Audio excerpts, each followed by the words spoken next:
আনাস থেকে হাদিস বর্ণিত, ইবনে মাজাহ রয়েছে 1692। অত্র হাদিসে আল্লাহ নবী বলছেন তাসাহহারু, তোমরা সাহারি খাও। এখানে একটা বেদাত ঢুকে আছে সমাজের মধ্যে, দেখবেন সেহরি বলে, সেহরি বলা হারাম। দেখবেন ক্যালেন্ডারের নিচে লেখা আছে সেহরি খাওয়ার সময়, সেহরি মানে 6 একার দেওয়া আছে। বারবার বলছি, এরাবের পরিবর্তন হলে অর্থের পরিবর্তন হয়, আর এই অর্থের পরিবর্তন হলে কাফের হয় মানুষ, তার অজান্তেই সে কাফের হয়, সে মুশরিক হয়। সম্মানিত উপস্থিতি, যারা বলে সেহরি তারা বলে জাদু খাইতে উঠুন। সেহের শব্দটি হচ্ছে জাদু। কোথায় আছে? সূরা তাহার 63 নম্বর আয়াত, 16 নম্বর পারা, 11 নম্বর এবং 12 নম্বর পৃষ্ঠা খুলিয়ে দেখতে পারবেন। সূরা তাহার 63 নম্বর আয়াত আল্লাহ বলেছেন বিসিহরিহা, জাদু করেছিল তৎকালীন সময়ে। একাধিক কোরআনের আয়াত আল্লাহ বলছেন সিহর মানে জাদু, আর এই জাতি সাহারিকে সেহের বানাই দিয়েছে। খাইবে সাহারি অথবা সুহুর, হুজুর নিজে বলছে সেহরি খাইতে উঠুন, সেহরি খাইতে উঠুন। প্রথম পাপ হলো সে সেহরি বললো, এটা হলো কাফের হয়ে গেছে সে, কেননা সেহরি মানুষ খায় না।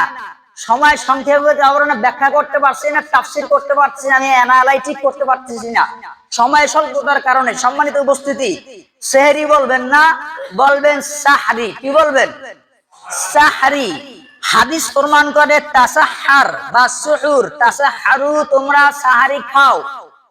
খেয়াল করেন, তাহলে সেহরি ভুল। সেহরি মানে হলো জাদু। জাদু খাইতে উঠুন, জাদু খাইতে উঠুন, জাদু খাইতে উঠুন।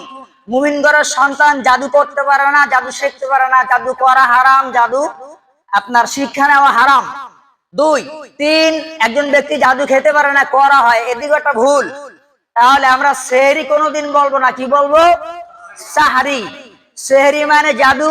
সূরা তাহা 63 নম্বর আয়াত, ইবনে মাজাহ 1692 নম্বর হাদিসে আল্লাহ নবী বলছেন তাসাহহারু, তোমরা সাহারি খাও। সেহর নয়, সাহারি হবে। কেন আপনি সাহারি খাবেন? ফাইন্না ফিস সুহুরি বারাকা, আল্লাহ নবী বলছেন সাহারি হলো বারাকা। খেয়াল করুন, পৃথিবীতে কোন খাদ্যকে বারাকা বলেনি, পৃথিবীতে কোন খাদ্যকে বারাকা বলেনি, মানে রহমত, দয়া, করুণা। রমাদান মাস আসলে সিয়াম পালনকারী ভোরবেলাতে যে খাবারটি খায় সেই খাবারটি হলো সাহারি, আর এই সাহারি হলো বারাকা। আল্লাহ নবী বলছেন সাহারি খাও, এটা আল্লাহর আদেশ, আমরের সিগা। তিনি বলছেন সাহারি খাও, কেননা ফাইন্না ফিস সুহুরি বারাকা, এতে বারাকা রয়েছে, এতে কল্যাণ রয়েছে, এতে শান্তি রয়েছে, এতে আল্লাহর দয়া রয়েছে। তাহলে সাহারি খেতে হবে।